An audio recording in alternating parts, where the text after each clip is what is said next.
Assalamualaikum dan salam seratku sayang bersama saya Narikpal Hamjani. Tumpuan berita. Kementerian Kerja Raya KKR menyambut baik belanjawan 2023 bertemakan membangun Malaysia Madani yang memberi fokus kepada 12 ikhtiar utama berlandaskan 3 tekad yang dibentang Perdana Menteri Datuk Seri Anwar Ibrahim pada Jumaat. Menerusi laman Facebook, Menterinya Datuk Seri Alexander Nantalinggi berkata, secara keseluruhan, KKR menerima 8.439 bilion ringgit peruntukan bagi tahun 2023 iaitu kenaikan 15% berbanding 7.306 bilion ringgit yang diterima pada tahun 2022. Menurutnya, jumlah bajet mengurus KKR yang diluluskan sebanyak 865.27 juta ringgit, manakala bajet pembangunan sebanyak 7.573 bilion ringgit. Justru katanya kerajaan komited meneruskan dan menyegerakan pelaksanaan lebuhraya PEN Borneo Sabah dan Sarawak, Sabah Link Road yang dianggarkan melibatkan kos keseluruhan 20 bilion ringgit dengan jajaran lebih daripada 1,000 kilometer. Sehubungan itu, jelas beliau, belanjawan 2023 secara tidak langsung menyaksikan usaha kerajaan menyegerakan projek prasarana rakyat melibatkan penyelenggaraan dan naik taraf jalan persekutuan dengan peruntukan 2.7 bilion ringgit di samping 300 juta ringgit khusus untuk kontraktor G1 hingga G4. Dalam pada itu, sejumlah RM100,000 juga diperuntukkan untuk jurutera daerah bagi melaksanakan segera jalan-jalan berlubang berdasarkan aduan rakyat yang diterima. Manakala RM50 juta pula disedia untuk memasang lampu-lampu jalan khususnya di kawasan tinggi Kemalangan. Laporan seterusnya, Jawatan Kuasa Kemajuan dan Keselamatan Kampung JKKK memainkan peranan yang besar dalam membantu mentadbir di peringkat akar umbi bagi memastikan dasar-dasar kerajaan dapat disampaikan kepada rakyat selain membantu pembangunan di kawasan kampung dan luar bandar. Timbalan Menteri Perancangan Bandar Pentadbiran Tanah dan Alam Sekitar Datuk Len Talif Saleh berkata, pengurusan JKKK yang baik dan teratur akan memberi impak besar kepada rakyat di bawah jagaan setiap ketua masyarakat selain dapat menjamin kemajuan kampung seperti mana yang dimahukan. Katanya, seiring dengan kemajuan dunia hari ini, para pemimpin di kampung-kampung juga harus mampu berdaya saing di dalam era digital kerana semua maklumat semakin senang untuk diperolehi dan dimanipulasi.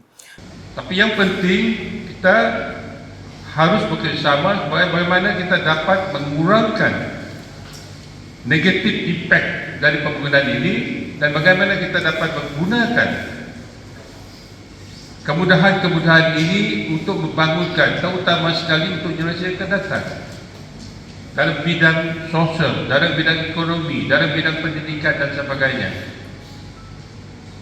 Oleh sebab itulah penekanan yang setiap kali saya berucap hal itu, kerjasama dari pihak adalah penting. Walaupun kita orang ada pemahaman politik yang berbeza, ya tidak ada masalah. Sebagai seorang profesional kita orang, you kerja apa yang telah ditugaskan. Beliau berucap demikian pada sesi taklimat dan dialog pemimpin bersama Ketua Masyarakat Zon Tanjung Manis pada Sabtu. Berucap lanjut, beliau yang juga ahli Dewan Undangan Negeri Adun Kuala Rajang menjelaskan cara untuk pendekatan dalam melaksanakan pembangunan dahulu dan kini tidak sama, malah turut mengalami perubahan yang cukup ketara dalam segala aspek. Dalam majlis itu, seramai 17 orang ketua kaum bagi daerah Tanjung Manis telah menerima sijil pelantikan yang telah disampaikan oleh Datuk Len sendiri. Pada sebelah petang, Datuk Len berkesempatan melakukan lawatan kerja ke tapak projek Jambatan Batang Rajang, Jalan Pasi, Tanjung Manis. Ketika ditemu ramah media, Datuk Len berpuas hati dengan pelaksanaan projek tersebut di mana ia telah mencapai kemajuan 72% siap meskipun lewat 3% dari jadual sebenar. Perjalanan projek ini adalah memuaskan, dalam lingkungan 72% sudah siap, tapi walaupun kita menghadapi 3% lambat dari jadual, itu pun tidak menjadi masalah. Kalau kita lihat dari perkara-perkara yang lain yang telah diumumkan tadi, mereka tidak mempunyai masalah dari segi pekerja kerana ramai juga pekerja-pekerja sini adalah berasal dari lokal di sini. Dan yang keduanya dari segi bakalan bahan untuk membenakan jalan raya dan jambatan ini ada sedikit masalah tetapi dalam kawalan. Menurut beliau, projek menelan kos sebanyak 312 juta ringgit itu bermula pada tahun 2018 dan jadual asal siap pada 2022 namun tertangguh selama 2 tahun berikutan penularan pandemik COVID-19. Katanya jadual baru untuk projek itu disiapkan sepenuhnya pada penghujung tahun 2024. Keperkembangan di Tatau. Sejumlah RM40,000 geran projek kecil luar bandar MRP telah diagihkan kepada 7 jawatan kuasa kemajuan dan keselamatan kampung JKKK sekitar Tatau. Penerimanya adalah JKKK Rumah Oyau, Rumah Dangat, Rumah Jayan, Rumah Lemu, Rumah Kelambu, Kampung Dagang Tatau dan Kampung Baru Tatau. Majlis penyerahan cek kepada penerima telah disempurnakan oleh Ahli Dewan Negara Senator Datuk Dr. Nuing Jeluing pada Ahad. Beliau berkata, geran tersebut diperuntuk oleh Kerajaan Sarawak bagi tujuan melaksanakan sebarang aktiviti dan juga membantu dalam pembangunan infrastruktur rumah panjang. Datuk Dr. Nuing turut berharap peruntukan ini akan digunakan dengan sebaik mungkin berdasarkan tujuan yang dimaklumkan dalam surat permohonan masing-masing. Manakala di Miri, program Skill for Life dilaksanakan sejajar dengan usaha kerajaan menerusi Kementerian Belia dan Sukan untuk menanggani peningkatan kos sara hidup setiap lapisan belia, terutamanya belia berisiko dan mereka yang berada dalam kumpulan B40 atau M40. Menurut Timbalan Menteri Pelancongan Industri Kreatif dan Seni Persembahan Sarawak, Datuk Sebastian Ting Chiu Yu, program tersebut diperkenalkan dengan tujuan menawarkan latihan kemahiran asas pada hujung minggu dengan konsep buat sendiri do it yourself. Beliau berkata demikian menerusi teks ucapan dibacakan oleh Ahli Majlis Bandaraya Miri, Kaunselor Leslie Lau Ik Chi dalam Majlis Penangguhan dan Penyampaian Sijil Program Skills for Life di Miri pada Sabtu. Dan inisiatif program Skill for Life ini yang diperkenalkan dan tujuan menawarkan latihan kemahiran asas berkonsep do it yourself pada hujung minggu kepada belia dan komuniti setempat secara percuma yang menerusi kursus jangka pendek dengan menggunakan peralatan kemudahan sedia dan terpekaram tenaga pengajar IKTN sendiri yang mana yang secara tidak langsung membantu menangani kos sara hidup yang tinggi dihadapi oleh belia dan masyarakat. Dalam pada itu, Datuk Sebastian menegaskan kerjasama setiap pihak seperti yang ditunjukkan oleh IKBN Miri dan Persatuan Melanau Miri dalam penganjuran program tersebut amat diperlukan untuk membantu rakyat menjalani kehidupan harian.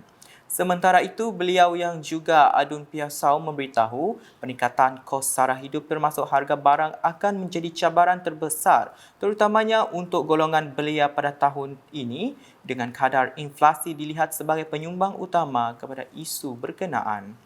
Datuk Sebastian kemudiannya sempat hadir untuk mengumumkan sumbangan sebanyak RM5,000 kepada Biro Wanita Persatuan Melanau Miri. Di Sibu, usaha wanita digesa merebut peluang yang wujud dalam pelaksanaan strategi pembangunan pasca COVID-19 PCDS 2030. Timbalan Setiausaha Kerajaan Sarawak Operasi Datu Hee Chang Kee berkata PCDS 2030 memfokuskan kepada 3 tonggak penting iaitu kemakmuran ekonomi, keterangkuman sosial dan pembangunan mampan atau alam sekitar. Katanya di bawah kepimpinan Premier Sarawak Datuk Patinggi Tan Sri Dr. Abang Abdul Rahman Zohari Tun Datuk Abang Openg, Sarawak bergerak pantas dari segi pembangunannya dan dengan kemungkinan Ibu Negara Indonesia berpindah ke Kalimantan, ia akan mewujudkan satu lagi peluang besar kepada usahawan tempatan. I think the government of Sarawak is moving very fast. If you read the news, under the able leadership of our Premier, Abang Jo, we actually have rolled out during the pandemic the post-COVID-19 development strategies 2030, which focus on 3 very important pillars, which are economic prosperity, number 2, social inclusivity. And number three, very important in this modern era, is sustainable development or sustainable environment. So I think women entrepreneurs, should grab this opportunity. Beliau berkata demikian semasa berucap merasmikan Forum Usahawan Wanita Borneo 2023, anjuran Dewan Perniagaan Malaysia-China di Sibu pada Sabtu. Datuk Hee turut mengucapkan tahniah kepada Dewan Perniagaan Malaysia-China kerana berjaya menganjurkan forum 2 hari yang bermula Sabtu hingga Ahad melibatkan 8 penceramah tempatan dan antarabangsa. Ujarnya ia inisiatif yang sangat baik terutamanya dimulakan oleh para usahawan wanita. Sekian edisi Tengah Hari bersama saya Nur Iqmal Hamjani. Berita lebih lanjut boleh didapati di semua platform media sosial UKAS termasuk portal ukas.sarawak.gov.my dan UKAS channel di YouTube. #menyebabfakta. Salam UKAS.